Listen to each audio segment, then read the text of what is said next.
There shall come a podcast like no other.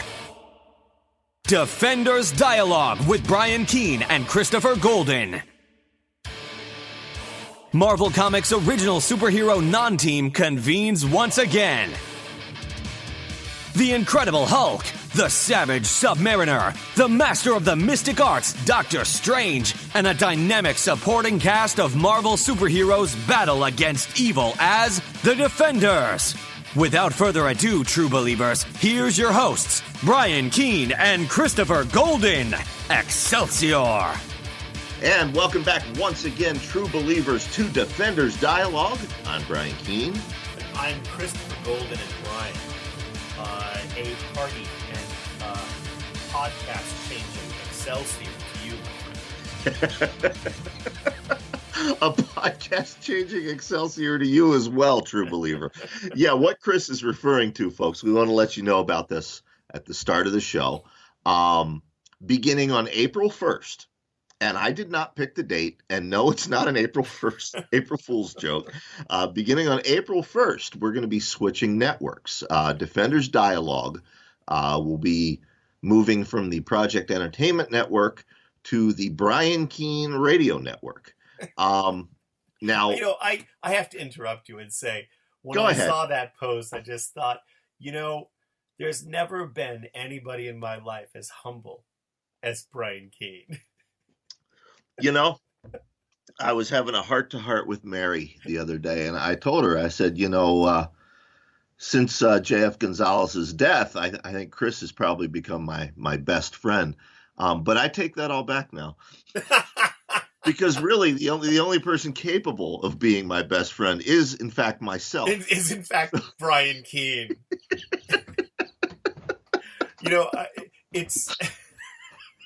It's all about branding, Chris. Wait, I have this image.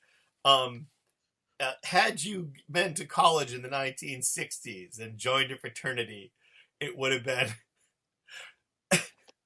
hello, Brian Keene, Rush chairman, damn glad to meet you. For our young listeners, that's a reference to the greatest comedy of all time, Animal House. Animal House. It is a reference to our shared memories and nostalgia. Animal House. I agree. I've seen that. Of all comedies, I probably have seen that one more than any other. Would you have been coming along behind me? That was Brian Keene, Rush chairman. Yes, exactly. And I would have said, don't take him seriously. No, and the other thing though is I will say that the difference between you and me, among others, is that not 2019, but in 2018, the T-shirts that were made for the Merrimack Valley Halloween Book Festival. Right. I struggled and I hemmed and hawed, like, I don't know if I can really do this. But that year on the T-shirt, it said Christopher Golden Presents. Right. And I was so, like, it felt so cringy to me, and that I couldn't do it again. I was like, I would have vetoed a T-shirt design that didn't have Brian Keene Presents. Exactly. Well, maybe from now on it'll say Brian Keene Presents. A production of Brian Keene. In fact, I really feel like both of your sons should never go outside without wearing a T-shirt that says Brian Keene Presents. My oldest boy, who, believe it or not, is 29 this year. He, he's a geek. He's into fandom. And, both of my sons have been raised, and you and I have friends that have been raised this way as well. Friends whose parents were in the business. They've both been raised to, kind of be discreet when in public. You don't need to tell everybody who dad is until you know if you can trust that person or not. But, when he was younger, I guess he was 20, 21 years old, he decided that he could use dad's name as an icebreaker with young ladies. So he wore a Brian Keene's Dark Hollow shirt to a con, and he kind of stood around in the vendor room, and anytime a young lady would say, "Hey, I've read that book," he'd say, "Yeah, that's my dad." I asked him how that worked out for him, and he met a wonderful young lady through that. So, I may never be wealthy, Chris, but I've been able to give my boys that, and it's all because of branding because I'm not afraid to put my name out there. Yeah. Well, I guess I aspire to be you when I grow up, I think. Um, my sons never did that. My daughter doesn't care. Lily doesn't care, but my sons never did that. And but what I know Nicholas would do, because they were not very interested in my brand, but they were always interested in name dropping the people I worked with. Yeah. So it'd be like, oh yeah, my dad's doing a project with Guillermo del Toro right now. In high school, Nicholas would definitely do that shit. But yeah, so that was the thing. It was not. But actually, coming back to it though, both your sons, it should say a Brian Keene production. It should. It should. Well, the Brian Keene Radio Network is in fact a Brian Keene production. There you go. And Defenders Dialogue will be on it. Now, you as the listener, you're not going to be impacted by this change. You'll still be able to listen each week wherever you're listening right now. In fact, we'll be adding a new way to listen. We'll have a 24/7 live streaming venture. We'll tell you more about that when it launches. All the old episodes are still going to be accessible, so nothing's going to change for you. Advertising, however, will change. You're probably going to start hearing more ads on this show, so we want to prep you for that. If you're curious about advertising, just head over to briankeene.com, click podcasts, and all the information is right there. Now, so with that, I'm sorry. Yeah, in the interest of potential advertisers, should I stop saying we have 3 listeners and change it to 10? Yeah, you should make it the real number, which I think is about 1,000, which is still low for a podcast, particularly one with this subject. Comic. I guess there's a bazillion comic book podcasts, but the rates for advertising are equivalent for each show. We're not the only show that's going to be on the network. Yeah. This is kind of a passion project for you and I, this particular podcast, and the ad rates will reflect that. Don't you think Marvel should advertise? That's the thing. I think they should. They really I don't should. think they will, but I think they should. I think Marvel, Disney should advertise. I agree. I mean, we give them so much free press anyway. We do, but I was talking actually with a listener this week who's been reading along in his Essential Godzilla, and this is not in print anymore. Oh yeah, I know. Yeah. It's not on Comixology. Marvel, I guess, got permission to do that one Marvel Essential collection, reprinting all the Godzilla stuff, and then it had to go out of print again. Well, yeah, look, if nothing else, and the supervillain team up that we're going to do next is available in a color collection, so people won't have any problem finding that. That's right. And I will say, for those who weren't able to follow along, you massively missed out. You did. Because this episode of Defenders Dialogue, we are going to be covering one of my great guilty pleasures from childhood, this story specifically. And, absolutely. And more than anything, this issue, Brian, Godzilla number 18, written by Doug Munch, art by Herb Trimpe, inks by Dan Green. Dude, you could start, because honestly, let me back up and say, I dedicate this episode to my brother Jamie, who's 2 years my senior, who I talked about before on this show. He's a great artist. And when we were kids, our grandmother had this fudge shop and chocolate shop, and the paper that would go underneath the fudge in the trays came in gigantic reams, rolls, and you could pull this gigantic piece of paper off. So Jamie drew about I'm going to say at least 3 foot wide, and about 18 inches high piece of art. Might have been wider than that, with Godzilla in the middle. He was probably about 14 when he drew this. Godzilla in the middle, and all of the Marvel heroes and villains basically attacking them from either side. And I still remember that, and in my mind it's connected with this story, because as a little kid, as a young boy, this story was all. Now remember, Brian, we've talked before about how they used to sell teacup monkeys in the back of Marvel Comics, Absolutely. and I always wanted a monkey. But the next best thing to me owning a monkey as a pet would have been the opening scene of this issue with tiny 18-inch Godzilla in a cage. Oh, absolutely. It's iconic. I have vivid memories of my own of reading this particular issue at the newsstand. The year was 1978. I'd ride my bike down to the newsstand every week and get comics. And I remember I couldn't even pay my 35 cents and pedal back home to read this. I had to read it right there at the newsstand. An iconic cover, Godzilla fighting a rat beneath 8th Avenue. And yeah, you talk about that opening splash page. It's 6-inch tall Godzilla in a cage lighting Dum Dum Dugan's cigar. With a blast of fire. Yes. Singeing poor Dum Dum's mustache.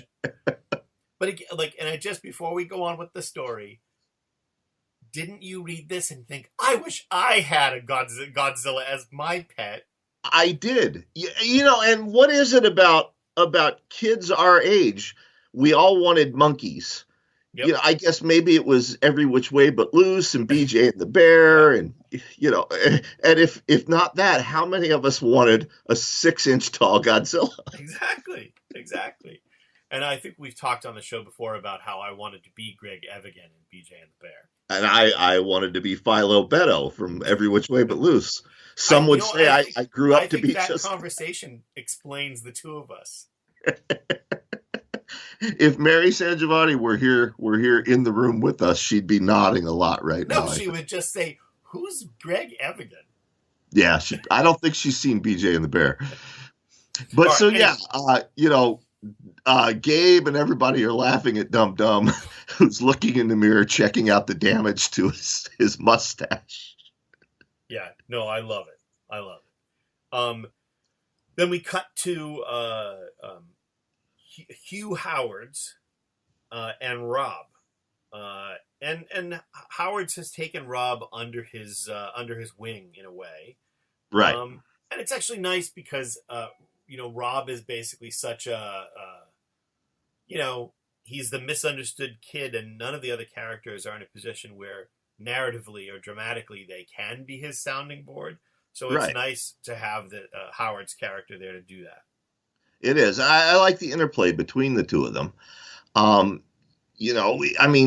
Tamara and Jimmy Woo, they're involved in their little love affair. Dum Dum is busy being comic relief with Gabe as his straight man. Yeah. We've got the biologist, what's his name? Gladstone Hawkins. Who, like Rob, he respects Godzilla, but he can't identify with this kid. So yeah, it's a nice touch what Doug Munch has done here. Yeah. And I must say that I love the fact that it seems like every issue now we have a moment where Jimmy Woo tries to start a conversation with Tamara about their budding romance, and she's basically completely tone deaf to the fact that he's trying to have that conversation, and she's just distracted by something else. Then we get the scene of the behemoth helicarrier above, I don't know if it's the Hudson or it's the East River in Manhattan, which I just love. It just shows the scale of it is like, it didn't seem that big in previous issues. But yeah, it's a neat scene. They're landing in the Hudson. They're lowering the gangplank and the boat to disembark, and Gladstone trips and drops Godzilla's cage, which bangs open and spills Godzilla into the Hudson River. Yeah. No, which is again, this is the moment where, and again, if you didn't grow up at this period, you won't realize that this kind of bullshit was our bread and butter in the TV we watched in this era. There was some really silly shit going on, and the fact that Gladstone Hawkins, who's the guy who wants to study Godzilla, trips and Godzilla spills out of the cave and into the river it's just like, it's silly. It's pratfalls. It's, anyway, it's perfect for the era. And then Dum Dum, of course, it gives Dum Dum a reason to go off. Yeah, he blows up. And as it turns out, even though Gladstone dropped the cage, Godzilla shouldn't have been able to escape. But we find out that Rob actually unlanced the cage. He said he was talking to Godzilla, feeling sorry for him, and then he went numb, like he was in some sort of trance. So Godzilla apparently has mind powers now. It's son of Satan's nether trident as a radioactive lizard. That's right. We get to Godzilla, he escapes the river. And I got to tell you, Chris, when I served in the Navy, I'm not a person that's ever minded rats or mice. I don't mind them. But we used to see these wharf rats. And understand, these are not your normal sized rats. Wharf rats are like Godzilla sized rats. And they would scurry up the ropes on the docks. And there's this panel here of Godzilla scurrying up onto the dock via a rope, just like a wharf rat, that I thought was a nice touch. Yeah, no, I love that. I love that. Then we have Godzilla crossing the street, a taxi driver slamming on the brakes as he runs by.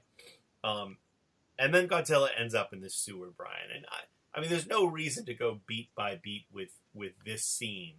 But the best panel of this scene is he's down in the sewer, folks. He can't stand the water. It's disgusting to him. Right. Which it would be. It's sewage. And he climbs up on the sort of ledge there next to the effluent that's running through the sewer. And he encounters a rat. Now, this rat has a little bone in its fist. So like Conan with a sword. Yeah, it's just been eating something, gnawing on some other animal bone. And then, well, we'll get back to the other characters in a minute, because a fight ensues with the rat. And that's sort of the centerpiece of this issue, is Godzilla versus the rat. It is impossible for us to properly convey how cool that fight scene is. Like, reading this, and again, like, I just can't. I think you have to have been that age and read it at that time. I don't usually say that on this show, but I think to really truly appreciate this issue, you're going to lose something in the translation. I think so. I mean, if you tell today's modern age Godzilla fan, oh yeah, it's this great storyline where they shrink him down to 6 inches tall and he fights a rat in the sewers beneath New York. Well, if they think this is silly, wait till next issue. But go ahead.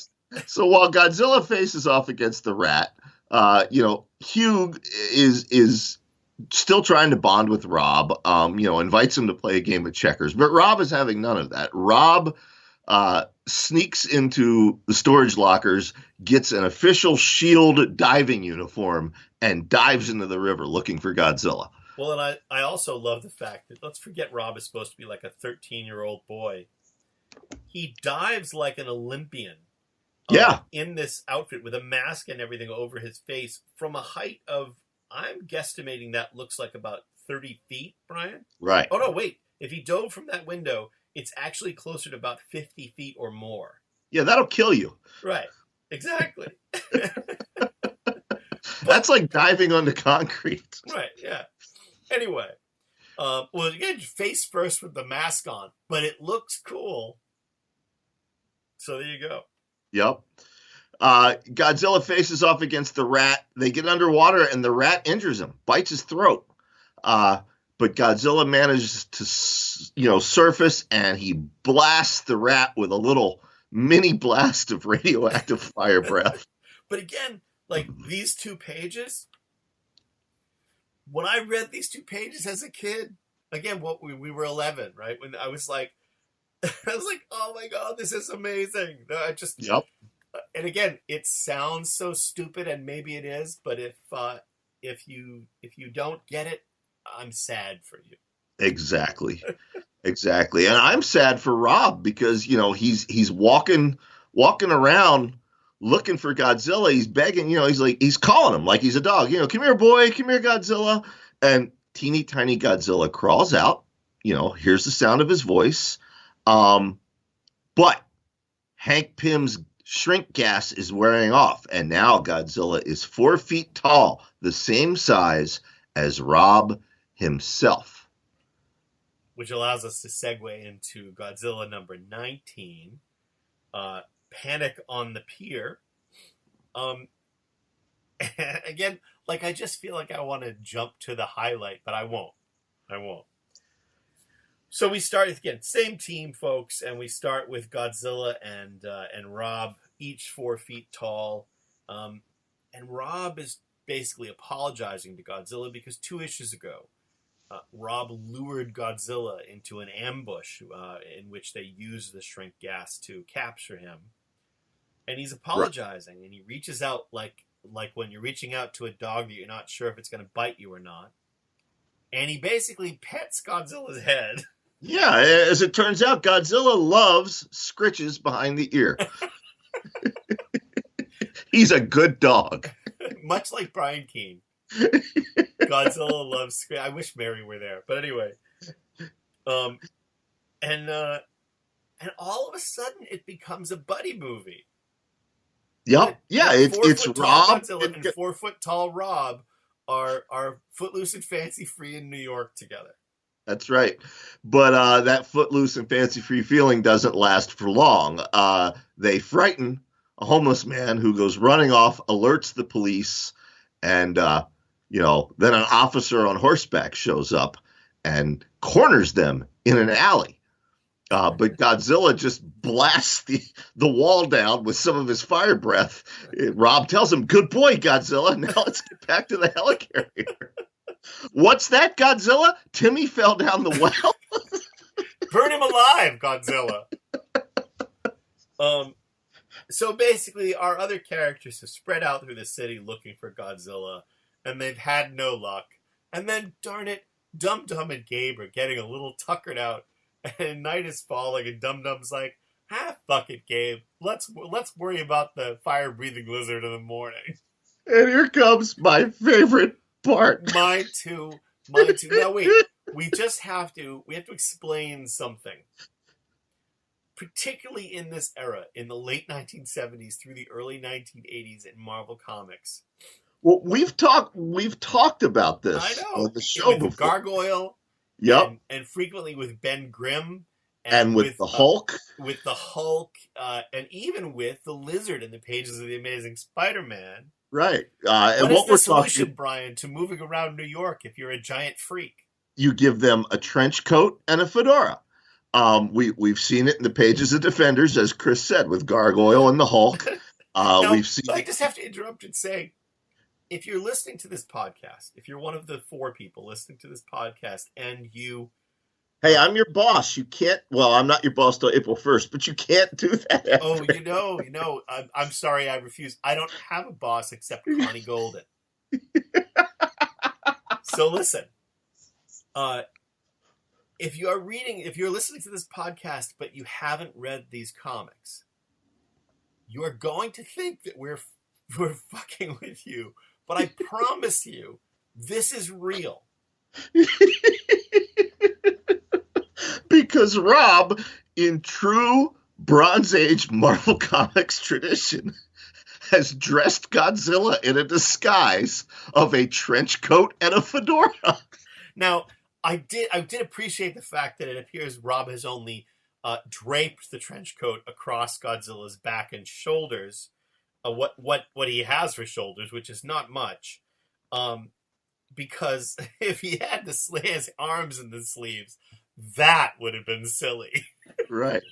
So we get something else we've talked about on the past in the show. Marvel in the 70s. They had the most diverse street gangs you've ever seen. Always. So here we have another diverse street gang. They're getting ready to mug Godzilla and Rob. And aren't they in for a surprise? Because Godzilla shrugs off. We're having this conversation. Godzilla, Mary has entered the room as we're saying this. Godzilla shrugs off his trench coat and hat, and you should see the look on her face right now. What did I walk into? She says, "What did I walk into?" Anyway, they've all sort of given up searching for Godzilla and Rob until the morning, and then they're having an argument over, Dugan's pissed because Rob has gone missing. But then, fortunately, Rob and his new buddy come walking along the docks. Yep. And they recognize Rob, but gosh, dum-dum, who's that guy in the trench coat and fedora? Now, you know what I would have loved? I think it's a missed opportunity here on Doug Munch's part. Dum Dum has so much history with Ben Grimm, a.k.a. The Thing. And this was always Ben's go-to disguise. Yep. I would have loved if he, instead of saying, who is the other guy, if he had said, is that The Thing? Yeah. Yeah, except Godzilla's only 4 feet tall for a moment. Yeah, then Godzilla shrugs off his disguise again and begins to grow. Now he's almost 7 feet tall. Yeah, and now we have a battle on the docks, a fight scene that involves Gabe and Dum Dum and Rob and 7 foot tall Godzilla, and Mary San Giovanni's there on the docks as well. And basically it's a free for all with them trying not to kill Godzilla, but trying to capture him. Right. Dum Dum does his best Captain America with a trash can lid to save himself from being burnt alive. Yep. And then we get the battle we've been waiting for 19 issues. Dum Dum Dugan versus a 7 foot tall Godzilla. And it's not going well for Dum Dum, Brian. No, it's not. But I do love the panel where Dum Dum throws an old-fashioned left cross, what Ben Grimm would have called a haymaker, and punches Godzilla in the face. Yep. This is just so silly. Godzilla picks up Gabe when Gabe tries to ride him like the Cowboys did in last week's episode. Yep. Godzilla's having none of that. He tosses Gabe into the river. Then he gets Dum Dum with a haymaker of his own. Yep. And he goes running off. Yep. So Godzilla takes off, and Rob's concern is Godzilla's lost in New York again, but this time he's big enough for everybody to see. And now, I will say my big disappointment with the next issue is it isn't Godzilla starring in a remake of After Hours, or another similar Lost in New York movie from the 80s or the 70s. I think that there should have been Godzilla entering a cocktail party in the village or something, like, But it is Godzilla starring in another movie. It's A Night at the Museum. It is. Featuring, issue instead of Robin Williams and who else was in that? Ben Stiller. Ben Stiller. Instead of that, it's Godzilla and the Fantastic Four, Chris. Yep. And a great cover with the Fantastic Four fighting a 20-foot tall Godzilla. Yep. Now, I remember being super excited about this issue as a kid because, yeah, this was in the Marvel Universe. And sure, we'd seen S.H.I.E.L.D., we'd seen Tony Stark, we'd seen Hank Pym. And the Champions. But I missed that Champions issue. That wasn't on my newsstand. But so for me, it's like, oh, when's he going to fight the superheroes? Specifically, when is he going to fight the Hulk? And this issue, the cover, oh my God, he's fighting the Fantastic Four. The Hulk can't be far behind. Sadly, he never fought the Hulk.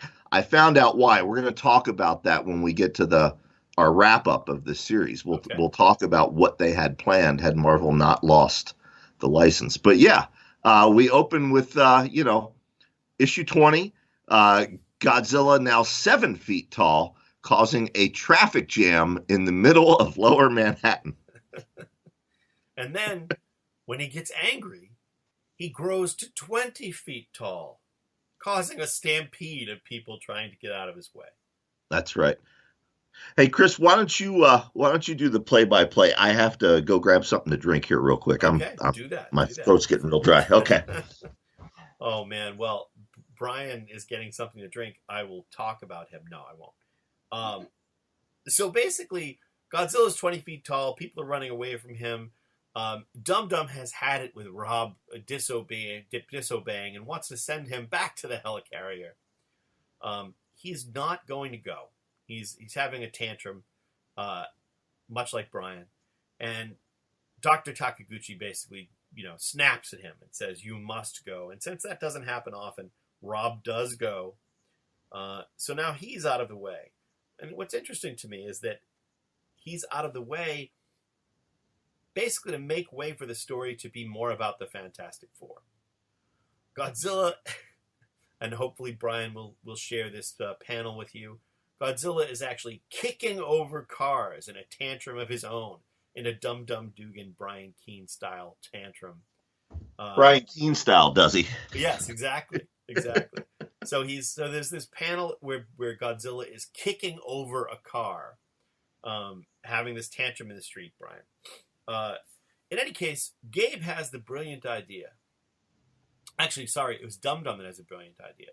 Like the last time they had to lure Godzilla somewhere where they're firing flares into the sky, that they can lure him to the museum where Gladstone Hawkins has his lab.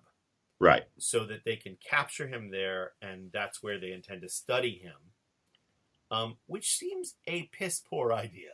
It's a very bad idea. Yeah.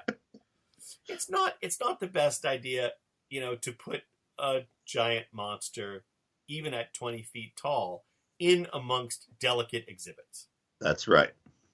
But that's the plan, and they're going to go ahead with it. So Gabe runs ahead, and he's firing one flare after another, leading Godzilla on. But 20 minutes later, at the Baxter Building. Now, it's hard as it is for me to believe, we've never actually been to the Baxter Building on this show. And I know there are young folks like Wes Southard who listen to this show. They're Marvel Cinematic Universe fans, but they never read these Bronze Age comics. The Baxter Building is, in fact, the headquarters of the world-famous Fantastic Four. And what I love is Ben Grimm, the Thing, is inside watching TV, and because it's 1978, he's watching the Incredible Hulk TV series. Yep. Which I love. That's the best. They interrupted my favorite program, the one based on that Hulk clown. Of course, Reed Richards knows what Godzilla's up to, who he is, and Ben rightly points out that, boy, they really exaggerated the size of Godzilla.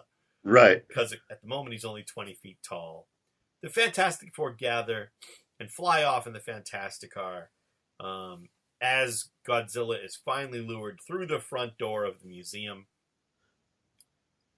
And it's time. They're going to go in, and they've lost the 20-foot tall monster in the dark shadows inside the museum. And then what you've been waiting for, Brian? Well, what I love here is they get to the museum, and Gladstone's, lab is inside, but the cops are preventing him from getting inside. Right. Exactly. But yeah, Gabe fires a flare into the museum. Godzilla idea that they're going to sneak. Dum Dum, approach him gently. So well. Don't nobody make any sudden loud noises. Yes, and on that's the cue for Ben Grimm to arrive, a man not known for his stealth. No. Now, I will say that one of the things I love about this moment is him and Ben give each other a load of crap.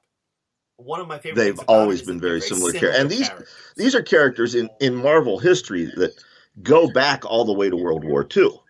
They served together, and the very similar dispositions and personalities. Yep. Both chomping on their cigars. In this, in fact, we even get a great panel here. Dum Dum says to Ben, "Yes, so why don't you and your 2-bit cigar just take a nice long?" And then Ben interrupts, "My cigar? That piece of tarred rope you're chomping on smells like it was swept out of a bar."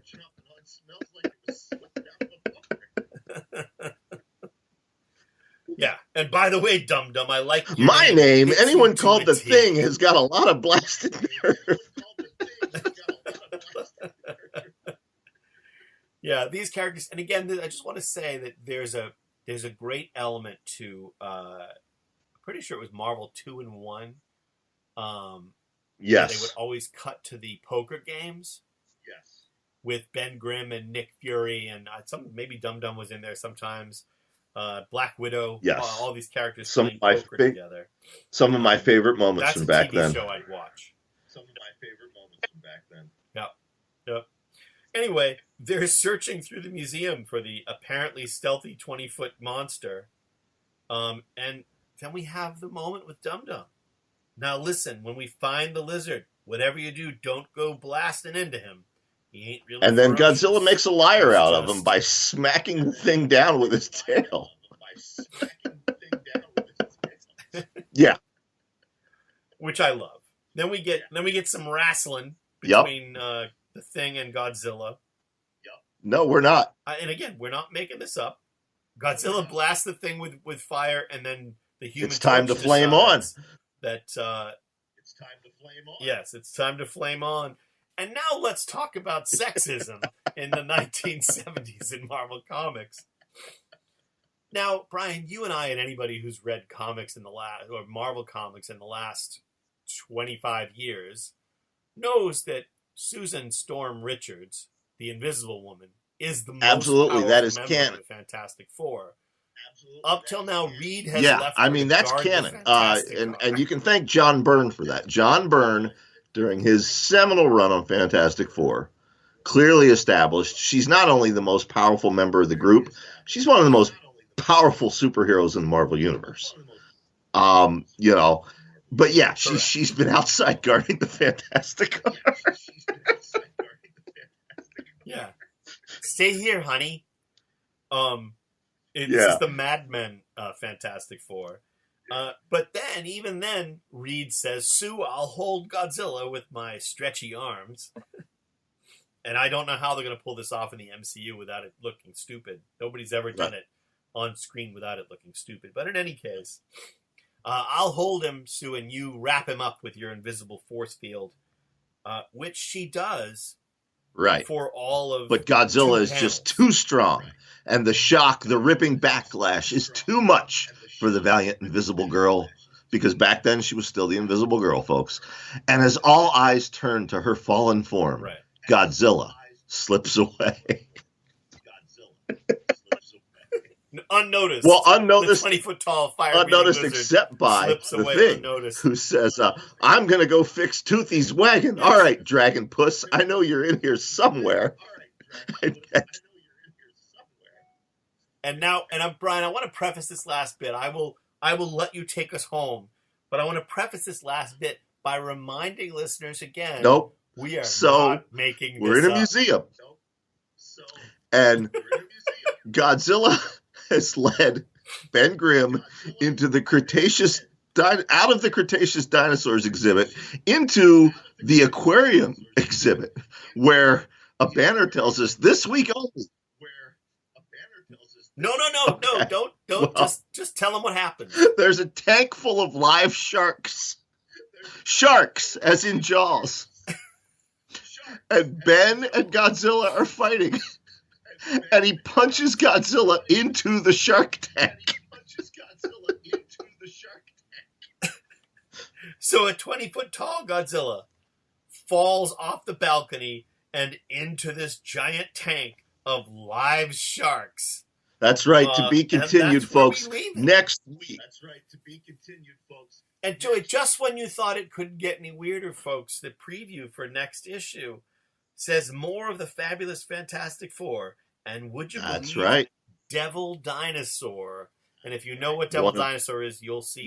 Devil Dinosaur is one of Jack go Kirby's ahead. last great creations for Marvel. We'll talk about, a little bit about the origin of Devil Dinosaur and everything next week. But yeah, I remember loving this issue even more than the previous issue because this felt like, oh my God, they really, really are immersing him in the Marvel universe now. I'm also delighted. The letters page of this issue has an ad for what was then going to be a brand new comic from Marvel called The Micronauts by Mantlo and Golden. No relation to Chris Golden, of course. Chris, I know in talking to you off the air, you never read The Micronauts as a kid. They're hard to find. They've never been collected because Marvel doesn't have the rights. But boy, at some point in the future of this show, I'd love to do at least the first 50 issues of the Micronauts. Well, maybe the first 25. Issues? Oh, Jesus. Oh, man, there's Man-Thing, there's the Defenders, Fantastic Four, so much good stuff in the Micronauts. All right, well, we'll get there. We'll get there. I will say that I think next episode we will wrap up. Most likely, yes. Godzilla, and if you're reading along at home and you finished Godzilla, get started on Supervillain Team Up because we'll be doing that next. Yes. I look forward, Brian, to next episode and to moving on to Supervillain Team Up. But I have to say, I had more fun in this episode than I think maybe I've ever had on this show before. Just because I feel like there are people who still do not believe what we're and listeners, you can tell us on Twitter if I'm right or wrong. I think the glee in your voice describing this episode probably matches mine when we covered the Headman saga from the Defenders. Oh, see, Godzilla versus the elf with a gun. The elf would win. That should have been how they ended the final episode or the final issue. And in fact, now it makes sense to me because what they really should have done is that every time they canceled the title in the 70s, they should have had the elf with a gun show up and shoot the character. Yeah.